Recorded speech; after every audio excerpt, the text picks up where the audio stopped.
জাফলং বাজার হাজারো টাকার ছোঁয়াছুঁয়ি এই বাজারে হতো আগে।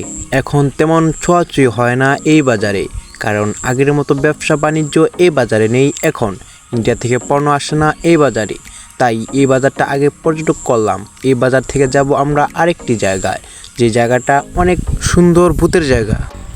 আসসালামু আলাইকুম, ওয়েলকাম টু মাই নিউ ব্লগে জানাই সবাইকে স্বাগতম। আমি জমিশন রাজ। এই মুহূর্তে আছি আমি চুইসঘাট এলাকার মাঝে, বাট চুইসঘাট নামে পরিচিত। জায়গাটা অনেকটা ইন্টারেস্টিং। এটা আসলাম বিকেলবেলা একটু ঘোরাঘুরি করতে।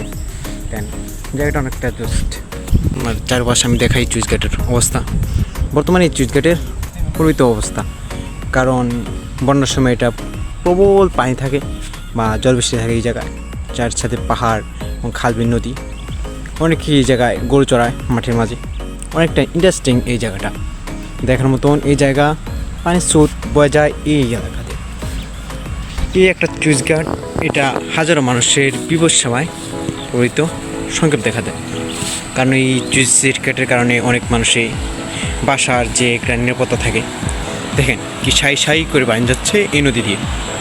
নদীটা অনেকটাই গভীর হয়েছে পানির স্রোতের কারণে। পাহাড়ি বন্যা নেমে টলে আসি এই এলাকা। অনেকটাই ইন্টারেস্টিং দেখা গেল। জায়গাটা খুবই ভয়ঙ্কর। গভীর রাত হলেই দেখা যায় ভূতের আনাগোনা।